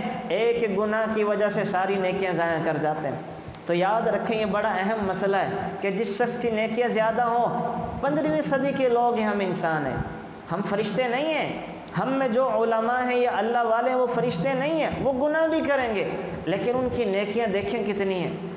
یہ دیکھیں کہ وہ کتنے خیر کے کاموں میں لگے ہوئے ہیں، اگر ان سے کوئی غلطی ہو جائے وہ بتقاضۂ بشریت ضرور ہوگی، تو خدا را اللہ اور نبی کی سنت پر عمل کرتے ہوئے ان کی اس غلطی کو معاف کر دیا کریں، اور ان کی نیکیاں دیکھا کریں کہ کتنی نیکیاں ہیں، اللہ تعالیٰ ان کی اتنی نیکیوں کی وجہ سے مغفرت فرما دیں گے، ان کے گناہ کے پیچھے نہ پڑ جایا کریں۔ تو ہمارے معاشرے میں تو ایک ہی گناہ لے کے ساری نیکیوں کو ضائع کر دیتے ہیں، جبکہ اللہ کی سنت ہے کہ اللہ تعالیٰ کیا کرتے ہیں، اللہ تعالیٰ بڑی عظیم نیکیوں کی وجہ سے ان کے گناہوں کو معاف کر دیتے ہوتے ہیں۔ تو اس چیز کا خیال کریں، یہ بڑے ہمارے معاشرے کے اندر ہے، ہمارے خاندان میں ایسی عورتیں ہوتی ہیں، ایسے مرد ہوتے ہیں، اور ہمارے محلوں میں، ہمارے شہروں میں، یا ہمارے علماء میں ایسے علماء ہوتے ہیں جو ساری زندگی خیر کا کام کرتے کرتے کرتے اگر بتقاضۂ بشریت کوئی گناہ ہو جاتا ہے تو ہم ان کو معاف نہیں کرتے۔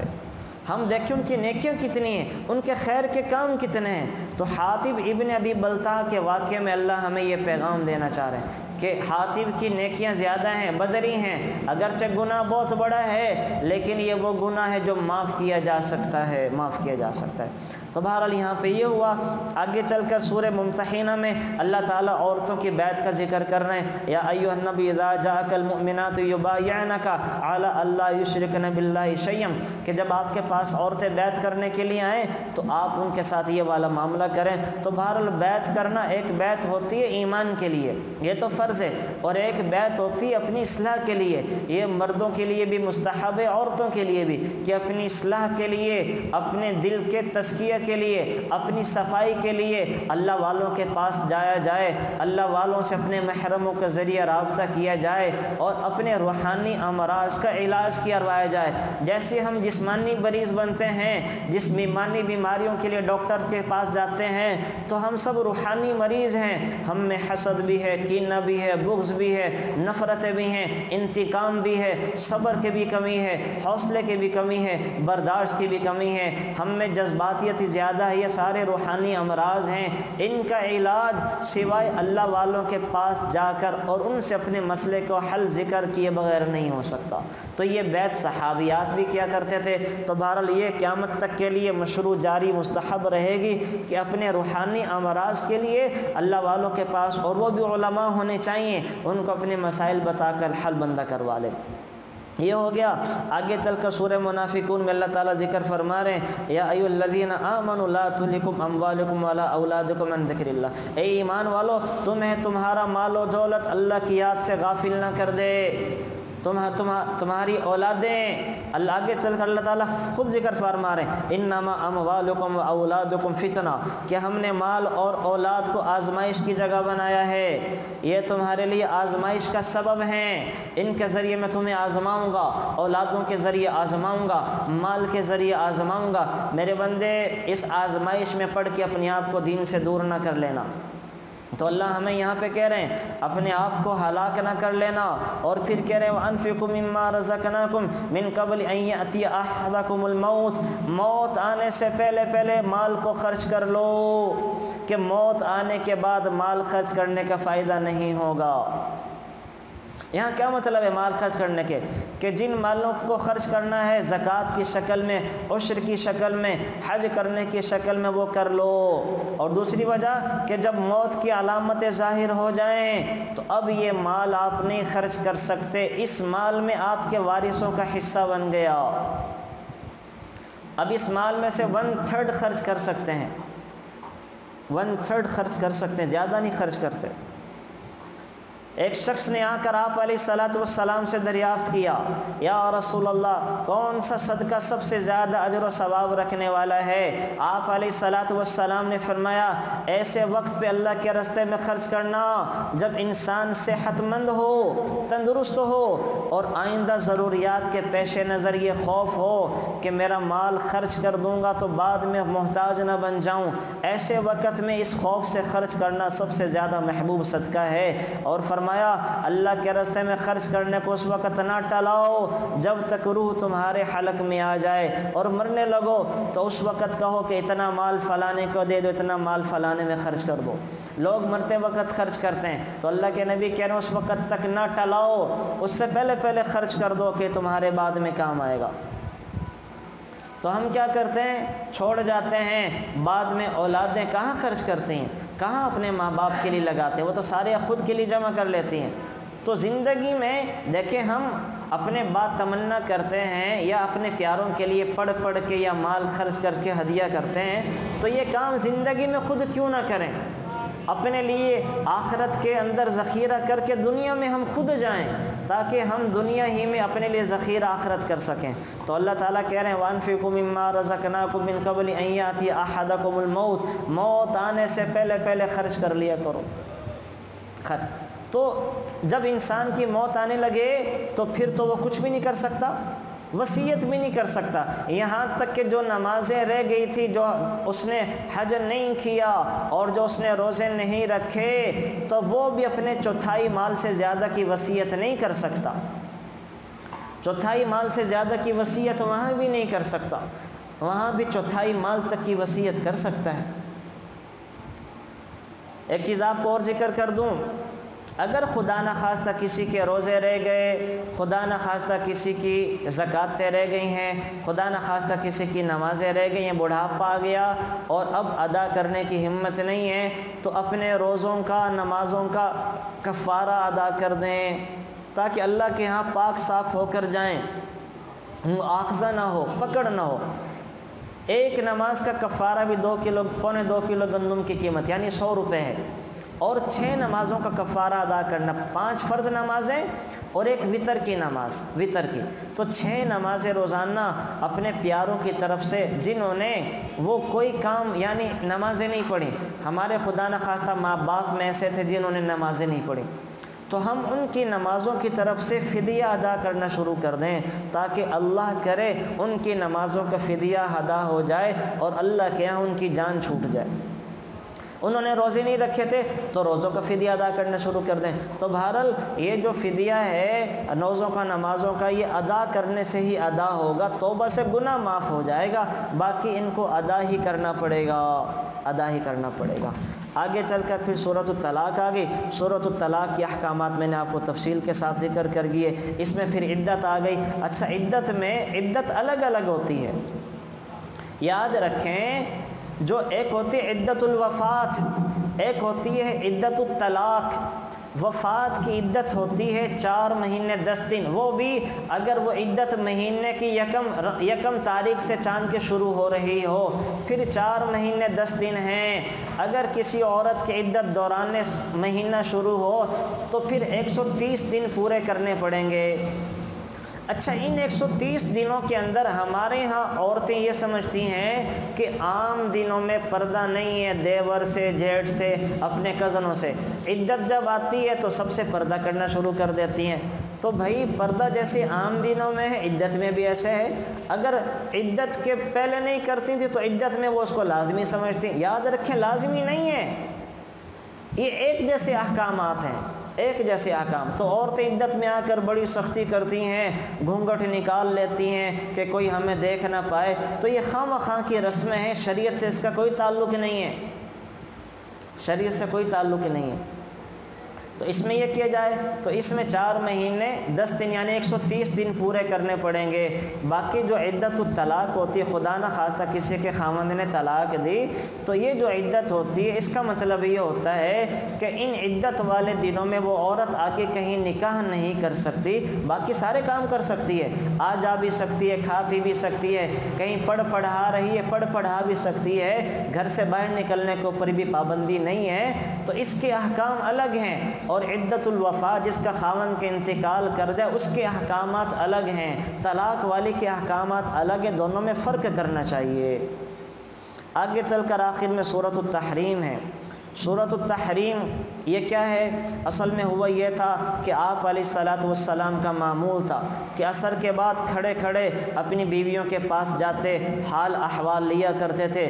ایک روز حضرت زینب کے پاس معمول سے زیادہ ٹھہرے اور شہد پیا، تو حضرت عائشہ کہتے ہیں کہ مجھ کو رشک آیا، میں نے حفصہ سے مشورہ کیا کہ ہم میں سے جس کے پاس تشریف لاویں وہ یوں کہے کہ آپ نے تو مغافیر نوش فرمایا ہے۔ ایک خاص قسم کا گوند تھا جس میں سے بدبو آتی تھی، چنانچہ ایسا ہی ہوا، آپ نے فرمایا کہ میں نے تو شہد پیا ہے۔ اب یہ حضرت حفصہ کے پاس گئیں تو حضرت حفصہ نے بھی کہا کہ یا رسول اللہ آپ کے منہ سے بدبو آ رہی ہے، آپ نے کیا پی لیا؟ کہا جی شہد پیا۔ اب بیویاں ہوتی ہیں، 2 ہوں 3 ہوں، امہات المؤمنین ہوں، وہ جنت والی ہوں، بہرحال بیویاں برداشت نہیں کرتی کہ کسی دوسرے کے پاس زیادہ وقت گزارے۔ اب یہ حضور کی بیویاں ہیں تو حضرت عائشہ ماشاءاللہ ذرا تیز تھیں، حضرت حفصہ ذرا تیز تھیں، یہ عمر و ابوبکر کی بیٹی ہیں، یہ علم والی ہیں، تو علم انسان میں تیزی تو لے کر آتا ہے نا، علم انسان میں وہ اس کے انسان میں اتار چڑھاؤ تو لے کر آتا ہے۔ تو حضرت عائشہ نے ازراہ تفنن کہ حضرت زینب کے پاس ہی زیادہ وقت کیوں گزارنے لگے۔ اب دیکھیں یہ ان کی شرارتیں ہیں، چھوٹی چھوٹی شرارتیں ہیں، لیکن یہ کر رہی ہیں، بیویاں کر سکتی ہیں، بیویوں کو حق دیا کہ وہ لاڑ پیار کریں، اس قسم کی شرارتیں کر لیں۔ اور پھر یہ ہمیں حکم بتانا تھا، اللہ نے سمجھانا تھا، احکام بتانے تھے۔ تو آپ ذرا غور کریں کہ حضرت عائشہ اور حفصہ نے آپس میں گویا کہ پلان کیا کہ اللہ کے نبی تو زینب کے پاس زیادہ وقت گزارنے لگے ہیں، اب ہمارے پاس جب آئے نا تو میں بھی کہوں گی کہ آپ نے بدبودار چیز پی ہے، تم بھی یہی کہنا۔ تو انسان ہوتا ہے، جب زیادہ باتیں ہوں تو دل میں بات آئی جاتی ہے، وہ خواہ اللہ کی نبی کیوں نہ ہو۔ تو اللہ کے نبی کو عائشہ نے بھی کہا کہ آپ نے لگتا ہے آپ نے تو یہ مغافیر پی لی ہے جس میں ذرا بدبو ہوتی تھی۔ حضرت حفصہ نے بھی یہ کہا تو حضور نے بھی سمجھ لیا کہ زینب نے مجھے مغافیر پلا دی، تو آپ نے قسم کھا لی کہ اللہ کی قسم آئندہ شہد نہ پیوں گا۔ اور اس وجہ سے کہ حضرت عائشہ کا حضرت زینب کا دل کھٹا نہ ہو، حضرت عائشہ وغیرہ نے کہا کہ زینب کو نہ بتلائیے گا، کہیں ان کا دل کھٹا نہ ہو۔ تو بہرحال یہاں اللہ تعالیٰ نے پھر آیتیں اتار دی، چونکہ وہ پی تو شہد رہی تھی، تو اللہ نے کہا یا ایھا النبی لما تحرم ما احل اللہ لک، یا اے میرے نبی جی جو چیز ہم نے آپ پر حلال کی آپ حرام کیوں کرتے ہیں؟ کیوں؟ تبتغی مرضات ازواجک، بیویوں کو راضی کرنے کے لیے ایسا نہ کریں۔ تو آپ نے قسم کھائی تھی تو میرے نبی نے پھر قسم کا کفارہ ادا کیا، یہ آپ نے دوبارہ شہد پیا اور پھر قسم کا کفارہ بھی ایک غلام آزاد کر کے دیا ہے۔ تو یہاں پہ بہرحال یہ بتلانا مقصود تھا کہ اللہ کی حلال کردہ چیزوں کو حرام نہیں کر سکتے۔ بس اوقات ہم قسمیں کھا جاتے ہیں کہ میں نے اپنی اماں کے گھر نہیں جانا، بہن سے بھائی کہہ جاتا اللہ کی قسم میں نے تمہارے گھر نہیں آنا۔ تو جو چیزیں حلال ہیں ان کو حرام کرنے کی قسم کھانا جائز نہیں ہے۔ اگر کوئی کھا لے تو توڑنا ضروری ہے، بھائی کو چاہیے کہ بہن کے گھر جائے، بہن کو چاہیے کہ اپنے بھائی کے گھر جائے، قسم کو توڑے اور قسم کا کفارہ ادا کر دے۔ اور یہاں پہ ہمیں یہ بھی پتہ چلا کہ آپ علیہ الصلاۃ والسلام نے ہمیں سکھانے کے لیے، تربیت کے لیے یہ سارے کام کیے ہیں۔ اور حضرت عائشہ اور بیویوں کے معاملات بھی پتہ چلے کہ جو بیویاں سوکنے ہوتی ہیں، وہ امہات المؤمنین کیوں نہ ہو، وہ اس قسم کی باتیں، لیکن وہ لحاظ رکھ رہی ہیں، وہ کہہ رہی ہیں کہ دوسری کو پتہ نہ چلے تاکہ ان کا دل تنگ نہ ہو، دل کے اندر پریشانی نہ ہو۔ تو بہرحال یہ چھوٹی موٹی شرارتیں امہات المؤمنین کے ذریعے جو کروائی گئی ہیں، وہ اللہ تعالیٰ نے ہمیں علم دینے کے لیے، ہمیں بتانے اور سکھانے کے لیے سارا کچھ کیا گیا ہے۔ اللہ تعالیٰ ہم سب کو ان حضرات کی قدر اور پورے دین پر عمل کی توفیق نصیب فرمائے۔ Thanks for watching. Please subscribe, like, share Mufti Sufyan.